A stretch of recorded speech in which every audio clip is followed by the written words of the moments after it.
उत्तर पूर्वी दिल्ली के यमुना खादर में जनता को संबोधित करते हुए क्या कुछ बोले प्रधानमंत्री नरेंद्र मोदी। जब दिल्ली की बात आती है तो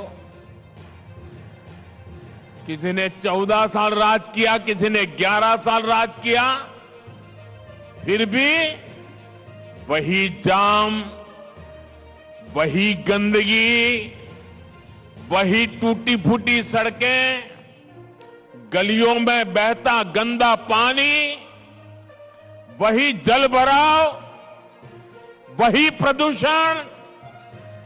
पीने के पानी के लिए लोग तरस रहे हैं, हाहाकार हो रहा है, कुछ नहीं बदला। इन हालातों से दिल्ली को बाहर निकालना है कि नहीं निकालना है? इन हालातों से दिल्ली को बाहर निकालना है कि नहीं निकालना है? कौन निकाल सकता है? कौन निकाल सकता है? कौन निकाल सकता है? मोदी नहीं, आपका एक वोट इन मुसीबतों से मुक्ति दिला सकता है। आपके वोट की ताकत है। हमें 11 साल के पेंडिंग काम भी पूरे करने हैं और आने वाले 25-30 साल की तैयारियां भी करनी है। और इसलिए मैं दिल्ली वासियों से आग्रहपूर्वक कहना चाहता हूं, मोदी को दिल्ली की सेवा करने का कुछ मौका दीजिए।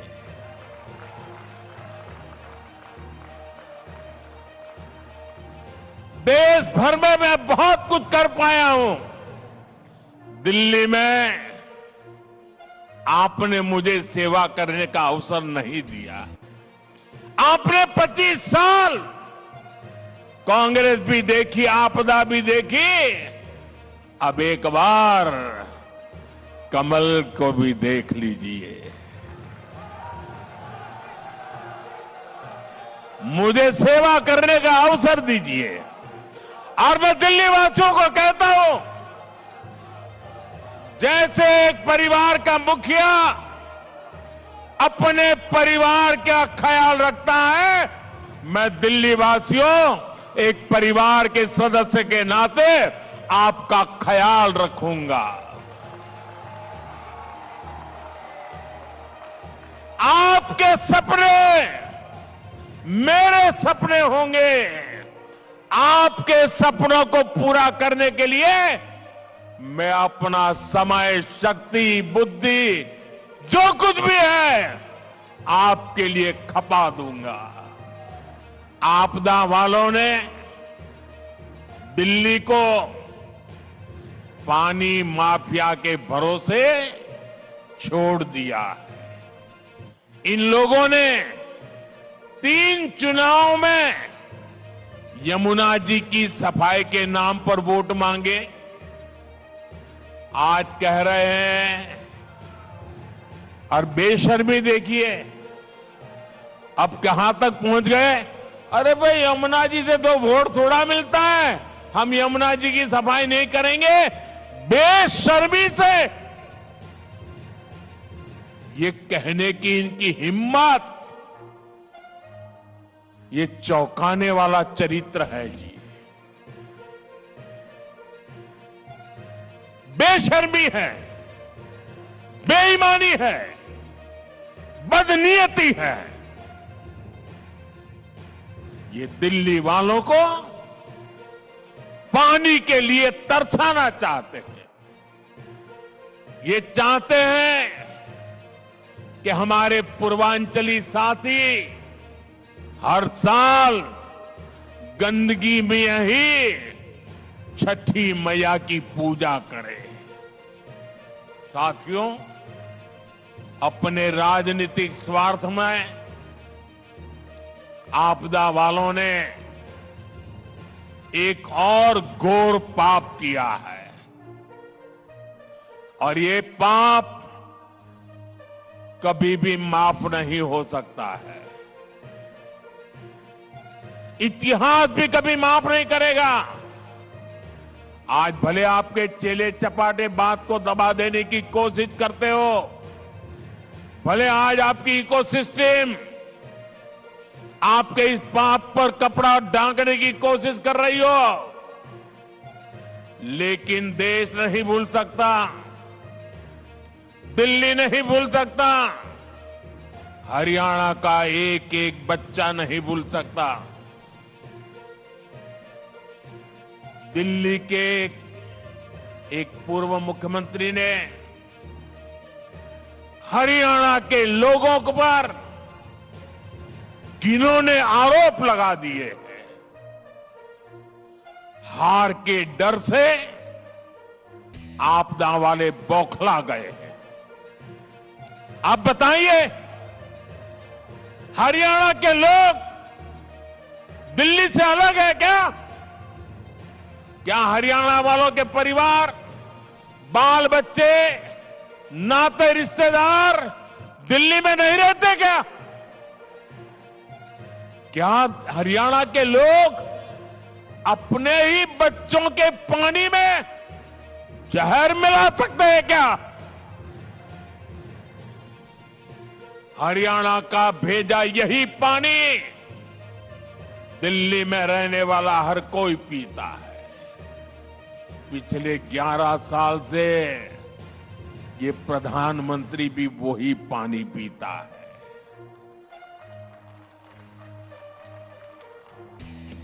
हरियाणा का भेजा यही पानी दिल्ली में रहने वाले हमारे सारे न्यायाधीश, सारे न्यायमूर्ति, सभी हमारे सम्मानित सदस्य भी पीते हैं।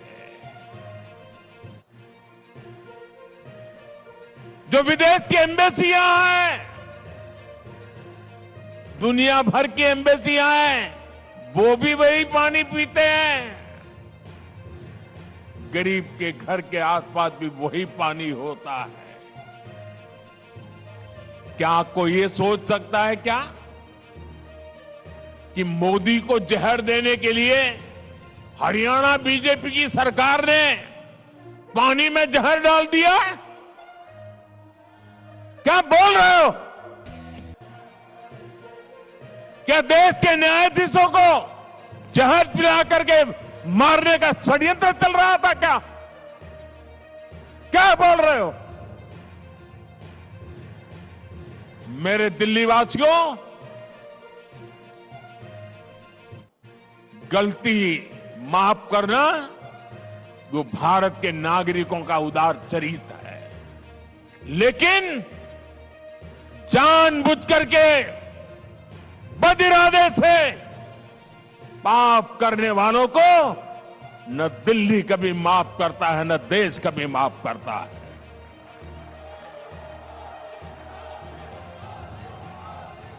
साथियों, मैंने हरियाणा की रोटी खा की है। हरियाणा के मुझे राजनीति में उंगली पकड़ करके चलाया है। मैं हरियाणा को भली भांति जानता हूं। वहां का एक एक नागरिक धर्म पारायण है।